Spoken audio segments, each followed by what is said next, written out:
जय श्री हरि विष्णु। अनित्यानि शरीराणि विभवो नैव शाश्वतः नित्यं सन्निहितो मृत्युः कर्तव्यो धर्म संग्रह। अर्थात शरीर अनित्य है और धन भी सदा रहने वाला नहीं है, मृत्यु सदा समीप है, इसलिए धर्म का संग्रह करना चाहिए, क्योंकि धर्म मार्ग में सदैव प्राणी के आगे चलता रहता है। आप सभी दर्शकों का हमारे YouTube चैनल डिजिटल महात्मा पर हार्दिक अभिनंदन और स्वागत है। भगवान श्री वेद व्यास जी द्वारा रचित श्री गरुड़ महापुराण के दिव्य ज्ञान के माध्यम से अपनी पिछली प्रस्तुति में हम बता चुके हैं कि यमलोक, यममार्ग, यमराज का भवन तथा चित्रगुप्त का भवन कैसा है। आज की इस प्रस्तुति में हम यमलोक में बहने वाली अत्यंत भयानक महानदी बैतरणी के स्वरूप और उसको पार करने के बारे में जानकारी देने का प्रयास कर रहे हैं। गरुड़देव ने जिज्ञासावश भगवान श्री हरि विष्णु से कहा, हे देवदेवेश महाप्रभो, अभी तक आपने मुझे यमलोक, यममार्ग, यमराज और चित्रगुप्त के भवनों के बारे में बताया। अब मैं आपके श्रीमुख से बैतरणी नदी के स्वरूप और जीवात्मा उसको पार कैसे करती है, यह सुनना चाहता हूँ।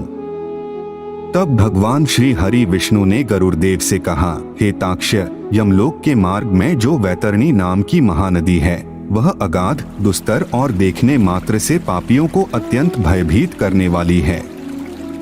वह पीब और रक्तरूपी जल से परिपूर्ण है, मांस के कीचड़ से परिव्याप्त एवं तट पर आए हुए पापियों को देखकर उन्हें नाना प्रकार से भयाक्रांत करने वाले स्वरूप को धारण कर लेती है।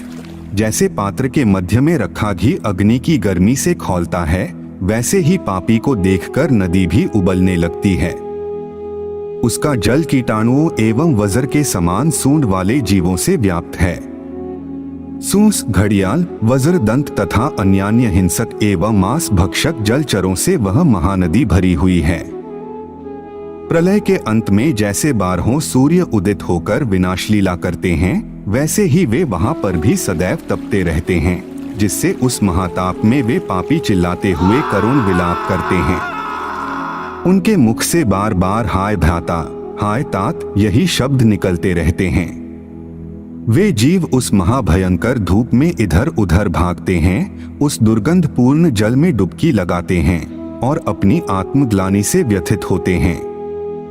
वह महानदी चारों प्रकार के प्राणियों से भरी हुई दिखाई देती है। पृथ्वी पर जिन लोगों ने गौदान किया है, उस दान के प्रभाव से वे उसे पार कर जाते हैं, अन्यथा जिनके द्वारा यह दान नहीं हुआ है, वे उसी में डूबते रहते हैं। जो मूढ़ प्राणी भगवान, आचार्य, गुरु, माता पिता एवं अन्य वृद्धजनों की अवमानना करते हैं, मरने के बाद उनका वास उसी महानदी में होता है। जो मूढ़ प्राणी अपनी विवाहिता, पतिव्रता, सुशीला और धर्मपरायणा पत्नी का परित्याग करते हैं, उनका सदैव के लिए उसी महाघिनौनी नदी के जल में वास होता है। विश्वास में आए हुए स्वामी, मित्र, तपस्वी, स्त्री, बालक एवं वृद्ध का वध करके जो पापी उस महानदी में गिरते हैं, वे उसके बीच में जाकर करुण विलाप करते हुए अत्यंत कष्ट भोगते हैं। शांत तथा भूखे ब्राह्मण को विघ्न पहुंचाने के लिए जो उसके पास जाता है, वहां प्रलय पर्यंत कृमि उसका भक्षण करते हैं। जो ब्राह्मण को प्रतिज्ञा करके प्रतिज्ञात वस्तु अथवा संकल्पित वस्तु नहीं देता है, उसका वहां बैतरणी में वास होता है। आग लगाने वाला, विष देने वाला, झूठी गवाही देने वाला, मद्यपान करने वाला, यज्ञ का विध्वंस करने वाला, राजपत्नी के साथ गमन करने वाला, चुगलखोरी करने वाला, कथा में विघ्न डालने वाला, स्वयं दी हुई वस्तु का अपहरण करने वाला, खेत का मेड़ और सेतु को तोड़ने वाला, दूसरे की जमीन जायदाद हड़पने वाला, दूसरे की पत्नी को प्रदर्शित करने वाला, रस विक्रेता तथा वृषलीपति ब्राह्मण, प्यासी गायों की बावली को तोड़ने वाला, कन्या के साथ व्यभिचार करने वाला, दान देकर पश्चाताप करने वाला, कपिला का दूध पीने वाला शूद्र तथा मांसभोजी, ये निरंतर उस बैतरणी नदी में वास करते हैं। कृपण, नास्तिक और क्षुद्र प्राणी उसमें निवास करते हैं। निरंतर असहनशील तथा क्रोध करने वाला, अपनी बात को ही प्रमाण मानने वाला, दूसरे की बात को खंडित करने वाला, नित्य बैतरणी में निवास करता है। अहंकारी, पापी तथा अपनी झूठी प्रशंसा करने वाला, कृतघ्न गर्भपात करने वाला बैतरणी में निवास करता है। कदाचित भाग्य योग से यदि उस नदी को पार करने की इच्छा उत्पन्न हो जाए तो तारने का उपाय सुनो।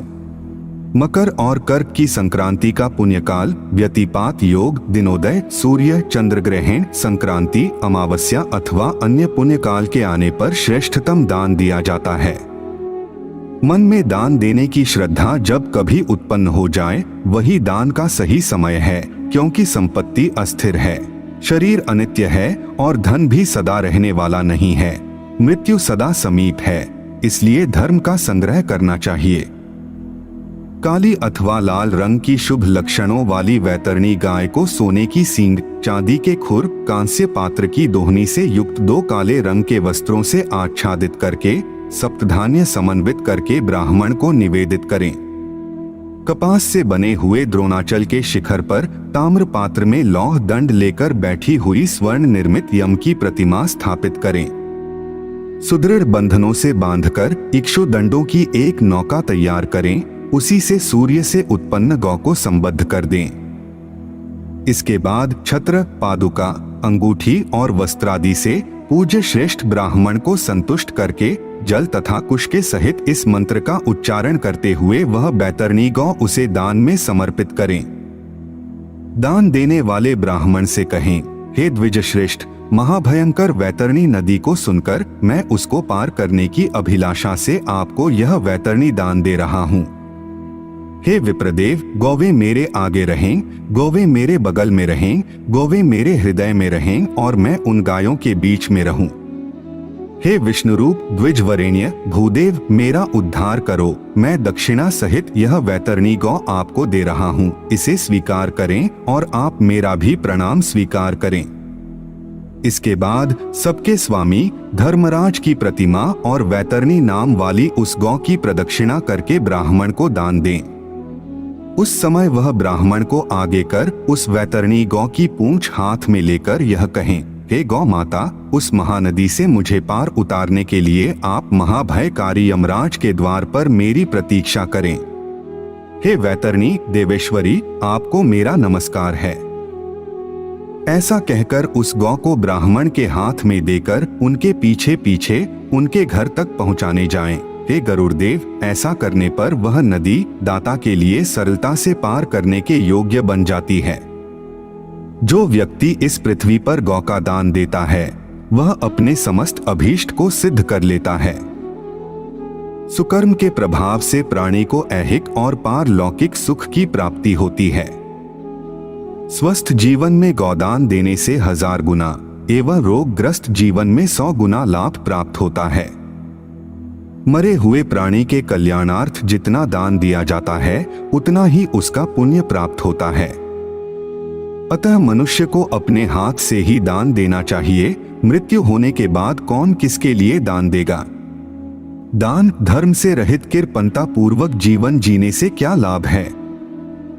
इस नश्वर शरीर से स्थिर कर्म करना चाहिए, क्योंकि प्राण अतिथि की तरह अवश्य ही छोड़कर चले जाएंगे। हे पक्षीराज, इस प्रकार प्राणिवर्ग के समस्त दुखों का वर्णन मैंने तुम्हें सुना दिया है। इसके साथ यह भी बता दिया है कि प्रेत के मोक्ष एवं लोक मंगल के लिए उसके औरध्वदैहिक कर्म को करना चाहिए।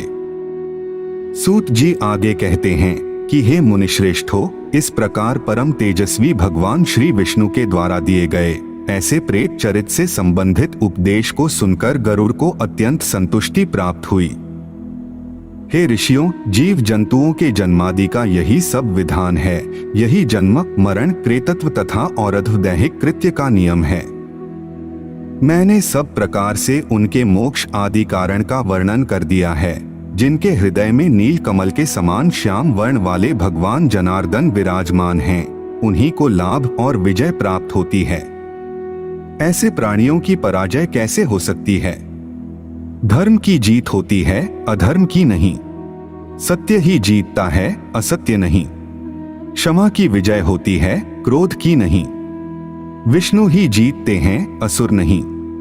विष्णु ही माता हैं, विष्णु ही पिता हैं और विष्णु ही अपने स्वजन बांधव हैं। जिनकी बुद्धि इस प्रकार स्थिर हो जाती है, उनकी दुर्गति नहीं होती है। भगवान विष्णु मंगल स्वरूप हैं, गरुड़ध्वजधारी मंगल हैं, भगवान पुंडरीकाक्ष मंगल हैं एवं हरि मंगल के ही आयतन हैं। हरि ही गंगा और ब्राह्मण हैं, ब्राह्मण तथा गंगा भगवान विष्णु के मूर्त रूप हैं। अतः गंगा, हरि एवं ब्राह्मण ही इस त्रिलोक के सार हैं। इस प्रकार सूत जी महाराज के मुख से निकली हुई सभी शास्त्रों के मूल तत्वों से सुशोभित भगवान श्री हरि विष्णु की वाणी रूपी अमृत का पान करके समस्त ऋषियों को बहुत संतुष्टि प्राप्त हुई। वे सभी परस्पर उन सर्वार्थ दृष्टा सूत जी की प्रशंसा करने लगे। शौनक आदि मुनि भी अत्यंत प्रसन्न हो गए। तो यह थी यमलोक में बहने वाली अत्यंत भयानक महानदी बैतरनी के स्वरूप और उसको पार करने के बारे में एक छोटी सी जानकारी। हम आशा करते हैं कि आपको यह जानकारी अच्छी लगी होगी। अगर अच्छी लगी हो तो वीडियो को लाइक करें और हमारे चैनल को सब्सक्राइब करने का कष्ट करें। अगर आपने हमारा चैनल पहले से ही सब्सक्राइब कर रखा है तो इसके लिए हम हृदय की अनंत गहराइयों से आपका कोटि कोटि धन्यवाद करते हैं। गरुड़ ज्ञान के अगले भाग में हम आपको एक नई जानकारी देने का प्रयास करेंगे। एक बार फिर से आपका बहुत बहुत धन्यवाद। जय हिंद, जय भारत।